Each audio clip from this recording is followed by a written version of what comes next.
Ibu, Jangan sebut cebong, cebong binatang. iya, sudah? Sudah? Oke, diam. Dengar, sudah. Takbir. Oke. Haleluya. Shalom alaikum Mishim Hamasyah. Salam Aki. Aku kabarkan Injil keselamatan. Bapak Ibu Nisi Tuhan, ketemu lagi dengan saya Evangelis Avraham Effendi Usman. Bagaimana kabar saudara semuanya? Haleluya, luar biasa. Saudaraku para pencinta channel Injil Habaget, kali ini saya akan mengajak saudara untuk melihat sebuah cuplikan video. Di mana di video tersebut seorang ibu yang lagi mendengar ceramah daripada seorang ustadz. Nah, yang seharusnya ustadz itu memberikan nasihat kepada orang yang mendengarkan ceramah, ini kebalik Bapak Ibu. Ya, kebalik. Memang zaman ini benar-benar zaman yang sudah edan katanya ya. Nah, seorang ibu yang menghadiri pidato ceramah justru memberikan nasihat, dia angkat tangan nasihati seorang ustadz yang lagi ceramah. Nah, bagaimana videonya?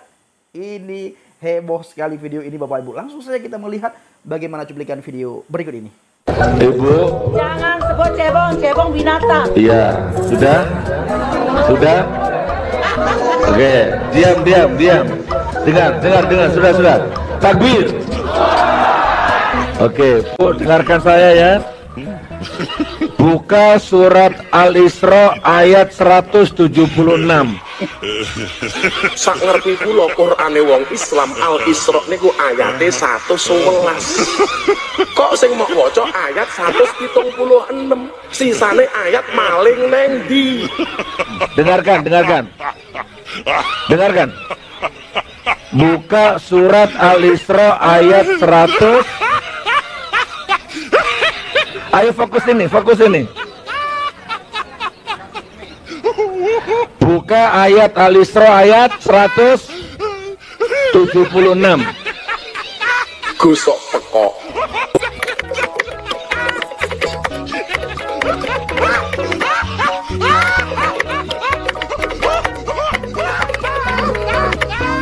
Saudaraku, kita sudah melihat bagaimana seorang ibu tadi yang dari jauh dia duduk, dia berani angkat tangan. Dia berkata apa? Jangan sebut cebong, cebong itu binatang. Antara yang menghadiri ceramah Sugi Nur Bapak Ibu itu ratusan orang. Muslim-muslimah berkumpul di sebuah lapangan dan mereka melihat pidato ceramah, mereka menonton apa yang ingin disampaikan oleh Gus tersebut Bapak Ibu ya. Nah, lalu di antara ratusan jemaat yang hadir, seorang ibu yang duduk dari kejauhan angkat tangan. Dia berkata apa? Ustadz, jangan sebut cebong, cebong itu binatang. Nah, saudaraku, seharusnya setiap ustadz itu memberikan tausiah yang baik. Ya, memberikan tausiah yang baik. Kalau kita kembali ke Alkitab, iman timbul dari pendengaran, pendengaran akan firman Kristus. Begitu juga hal-hal yang lain, saudaraku. Semuanya itu timbul dari pendengaran. Bukan saja iman timbul dari pendengaran. Kejahatan itu timbul juga dari pendengaran. Orang itu bisa berkelakuan baik, bisa berkelakuan jahat. Itu bisa juga dikarenakan timbul dari pendengaran. Kalau orang itu sering mendengar yang buruk-buruk, sering mendengar yang jahat-jahat, maka kelakuan, perilaku, tutur katanya akan mencerminkan apa yang ia dengar. Maka kalau ia dengar yang baik, dia akan berkelakuan baik dan dia akan mengeluarkan kata-kata yang baik dari mulut bibir lidahnya. Begitu juga sebaliknya. Maka seorang penceramah itu harus menjadi panutan bagi umat. Saudara, waktu saya masih berada di dalam agama Islam, saya sering mendengar bahwa kalau pendeta itu pidato, pendeta itu khotbah, itu sering sekali menghina agama lain. Seperti kata Kainama. Setiap hari Minggu, kata Kainama, pendeta itu menyinggung Muhammad. Menyinggung nabi mereka. Menghina nabi mereka. Itu juga yang saya tahu sebelum saya menjadi orang Kristen. Ternyata setelah saya menjadi orang Kristen, apalagi saya menjadi evangelis, orang penginjil, saya tidak melihat akan hal tersebut dari mimbar gereja. Dari para pendeta, dari para pengkhotbah, dari gembala. Tidak pernah menyuruh kami untuk menghina agama lain, menghina orang lain, apalagi menghina pemimpin. Karena kami harus taat kepada pemimpin yang terpilih, pemimpin yang ada. Dan kami harus mendoakan pemimpin yang ada. Tidak boleh kami katakan cebong, tidak boleh kami katakan ini, itu, hal-hal yang tidak bermanfaat. Maka kami harus mendoakan hal-hal yang baik. Beda sekali. Nah ini Bapak Ibu, kenapa kita perlu sekali melakukan penginjilan. Menceritakan tentang Injil yang sebenarnya kepada teman-teman kita. Karena mereka selama ini memahami Injil, memahami firman dengan cara pandang yang berbeda dengan cara pandang kita. Maksudnya apa Bang Pendi? Mereka memahami Injil dari pandangan Ustadz. Dari kata Ustadz. Ketika Ustadz berkata para pendeta setiap hari menghina Islam. Para penginjil, pendeta, orang Kristen menghina Nabi Muhammad.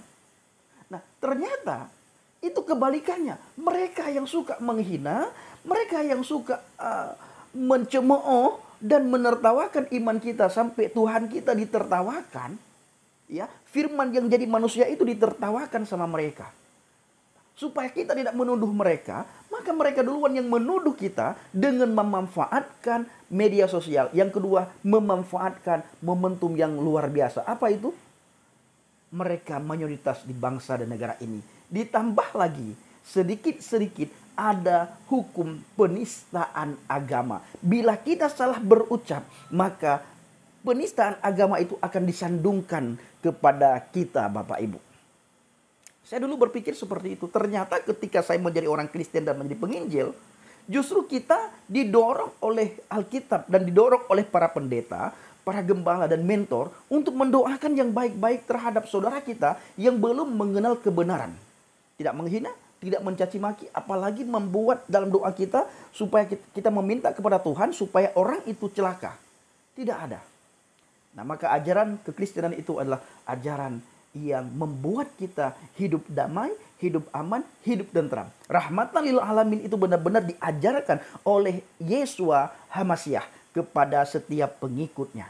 Kepada setiap orang yang percaya, beriman, bertakwa kepadanya, rahmatan lil alamin diajarkan.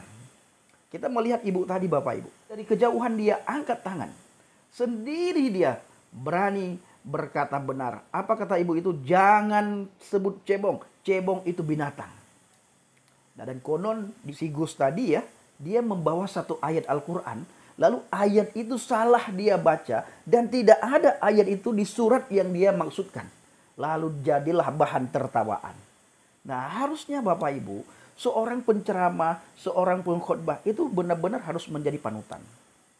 Bukan saat itu dia menjadi panutan, tetapi selesai itu dia menjadi panutan bagi orang banyak.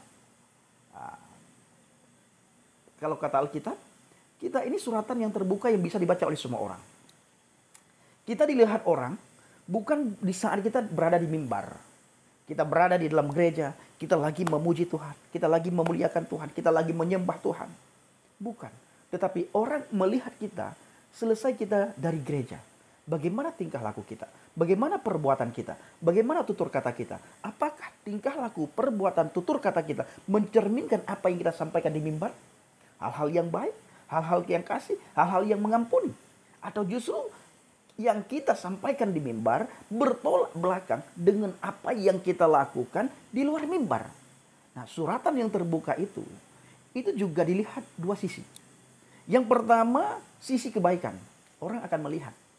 Yang kedua, dari sisi kejahatan, kejelekan. Semua sisi orang bisa lihat, Bapak Ibu. Tetapi dalam hal ini, saya ingin katakan dua hal yang orang akan lihat. Suratan yang terbuka yang bisa dibaca oleh semua orang itu. Maka Rasul Paulus berkata kepada kita lagi, hendaklah kebaikan hatimu, hendaklah kebaikan hati kita, pikiran kita, tutur kata kita diketahui oleh semua orang. Bukan kejahatan, bukan kelakuan yang jahat, kelakuan yang buruk, kelakuan yang bisa menjadi batu sandungan bagi iman kekristenan. Bukan seperti itu. Nah, saudaraku para pencinta channel Injil Habaget, ayo kita menjadi pelaku firman, menjadi penginjil, dan kita menjadi suratan yang terbuka yang bisa dibaca oleh semua orang. Dan hendaklah kebaikan hati kita diketahui oleh semua orang. Nah, setiap kita dituntut oleh Tuhan supaya kita menjadi pelaku firman. Kita berkelakuan baik dari hari ke hari, kita harus menjadi lebih baik, lebih baik, lebih baik, dan lebih baik. Memang amal kebaikan kita, perbuatan baik kita bukan untuk membawa kita ke surga. Dalam Islam Bapak Ibu, ketika seseorang ingin melakukan kebaikan, maka dia sudah mendapatkan pahala. Nah, apalagi dia melakukan. Begitu juga sebaliknya. Ya, ketika dalam hatinya, dalam pikirannya punya niat jahat, maka dia juga mendapatkan dosa berlipat ganda. Apalagi dia melakukan. Nah, ini sebenarnya ajaran Alkitab. Ya, ajaran Alkitab. Jangan sampai pikiran kita, hati kita, tutur kata kita itu jahat. Bahkan Yesus HaMasyiah berkata, apabila kita punya niat jahat, ya, belum melakukan, tetapi kita punya niat, walaupun kita belum melakukan, kita sudah berdosa. Nah, Yesus HaMasyiah memberikan perumpamaan orang yang berzina. Ya, orang itu ketika melihat perempuan, ya, melihat seseorang yang menimbulkan hasratnya, menimbulkan nafsunya, dia sudah berzina. Padahal orang itu belum melakukan. Tetapi sekalipun dia belum melakukan, karena hatinya, pikirannya, matanya sudah punya keinginan-keinginan kedagingan, maka orang itu sudah melakukan dan orang itu sudah berdosa. Artinya apa? Orang itu sudah berzina. Zina mata, zina hati, zina pikiran, ya, zina perbuatan lebih-lebih kejam lagi. Nah, dan saudaraku, ketika saya menemukan firman Tuhan, saya luar biasa bagi saya. Kenapa? Karena ini yang diajarkan kepada kami dulu waktu kami masih berada di dalam agama Islam. Ternyata itu di Alkitab sudah duluan ada. Islam kan muncul belakangan. Ya, makanya kalau teman-teman kita dari seberang berkata semua nabi dan rasul itu beragama Islam, ya kita tidak perlu heboh Bapak Ibu, karena itu yang mereka pahami ya. Kalau kita melihat sejarah, Islam itu kan muncul pada jauh setelah Injil. Nah, Islam itu muncul pada masa Muhammad. Jadi kalau mereka berkata semua nabi dan rasul sampai Nabi Adam, mulai Nabi Adam itu beragama Islam, kita ketawa saja. Ya, kita manggut-manggut aja. Hanya dalam hati dan pikiran kita, ini orang tidak tahu sejarah ya. Bahkan kalau kita lempar satu pertanyaan saja, mereka belabapan. Mereka tidak akan bisa jawab Bapak Ibu. Apa pertanyaannya? Kalau memang semua nabi itu beragama Islam, coba tunjukkan bukti kalau Nabi Adam pernah bersyahadat. Nah, bukankah mengucapkan 2 kalimat syahadat itu tanda sah seseorang menjadi pemeluk Islam? Ya, intinya di video ini, seorang pengkhotbah, seorang penceramah, seorang yang berdiri di mimbar itu harus menjadi panutan. Yang di atas mimbar memberikan nasihat kepada orang yang di bawah mimbar. Bukan sebaliknya, orang di bawah mimbar yang memberikan nasihat kepada orang di atas mimbar. Terima kasih, kiranya video singkat ini menjadi berkat bagi saudara kita dari seberang yang menghina, mengolok-olok, mencaci maki kita. Mencaci maki iman kita Bapak Ibu maksudnya, bukan mencaci maki kita. Mereka mencaci maki iman kita. Tidak tahu apa yang membuat mereka begitu marah terhadap iman kekristenan. Apakah gara-gara kita tidak mau mengakui nabi mereka? Nah, ini saya bikin video berikutnya Bapak Ibu. Bapak Ibu yang dikasihi Tuhan, para pencinta channel Injil Habaget, Shalom Alaikum Bishim Hamasiah, Salam Aki. Aku kabarkan Injil keselamatan. Bapak Yahweh Bishim Adonai Yesus Hamasiah, Ruach Kudus memberkati kita semuanya. Haleluya, amin. Salam murtadin dan salam toleransi.